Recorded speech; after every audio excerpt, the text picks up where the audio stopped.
மகாத்மா காந்தி அடிகள் இரக்கமும் மனதுருக்கம் நிறைந்த ஓர் மனிதர் என்பதை நாம் அறிந்திருக்கிறோம். சுதந்திரம் பெறுவது எதற்காக? மகாத்மா காந்தியடிகள் அப்படி கேட்டார். சுதந்திரம் பெறுவது எதற்காக?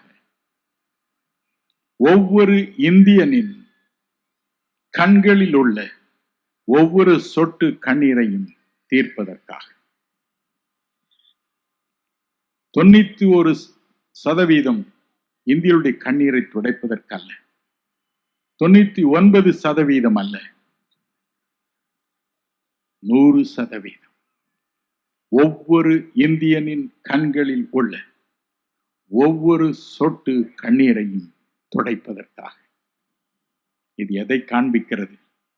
நம்முடைய தேசப்பிதா மகாத்மா காந்தி அடிகளுடைய அன்பை காண்பிக்கிறது. ஒவ்வொரு இந்தியனும் ஆசீர்வதிக்கப்பட வேண்டும்.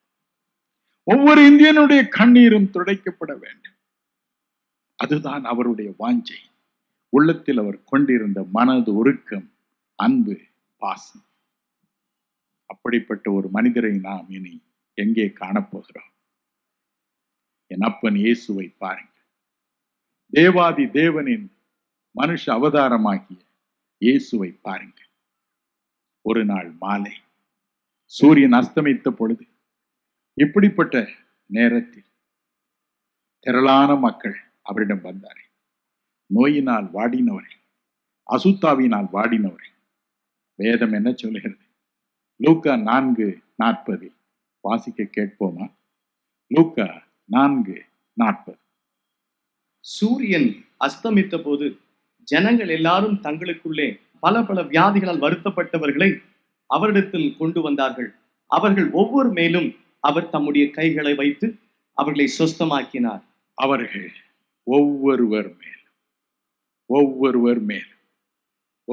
மேல் 4 பேர் இருந்தால் 4 பேர் மேல், 40,000 பேர் இருந்தால் 40,000 பேர் மேல், 1,00,000 பேர் இருந்தால் 1,00,000 பேர் மேல் தன் கைகளை வைத்தார்.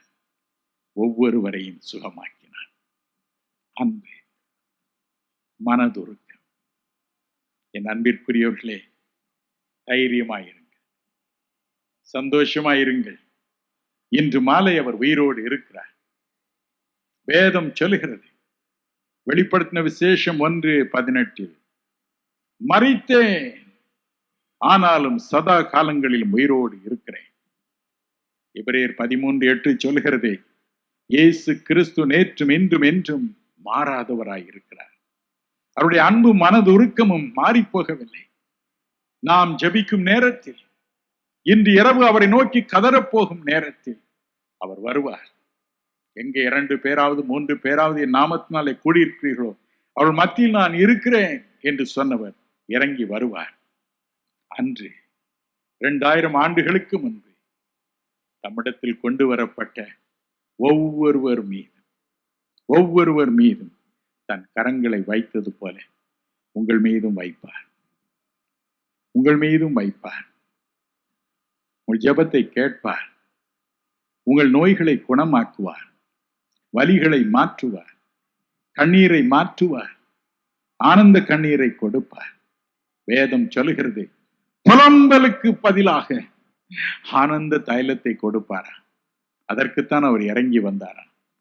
புலம்பி நீங்கள் அழுத அழுகைக்கு பதிலாக ஆனந்த தைலத்தை கொடுப்பார்.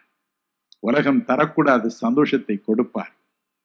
நீங்கள் விரும்புகிற அற்புதங்களை கொடுப்பார். காரணம் மனதுருக்கம், அவருடைய விருப்பம். வந்திருக்கிற ஒவ்வொருவர் சுகம் பெற வேண்டும். உடைந்த உள்ளத்தில் ஆறுதல் பெற வேண்டும். சமாதானத்தை பெற வேண்டும். சாந்தியை பெற வேண்டும். பிரச்சனைகளுக்கு ஒரு முடிவை பெற வேண்டும் என்பதை ஒவ்வொருவருக்கும் உதவி செய்வார். எனக்கு உதவி செய்வார். சொல்வீர்களா?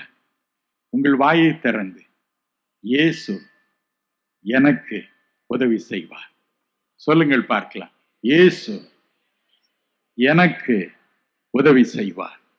இயேசு எனக்கு இன்று இப்பொழுது உதவி செய்வார். என்னை தொடுவார், என்னை ஆசீர்வதிப்பார். ஹல்லேலூயா. நிச்சயமா அவர் அப்படி செய்வார்.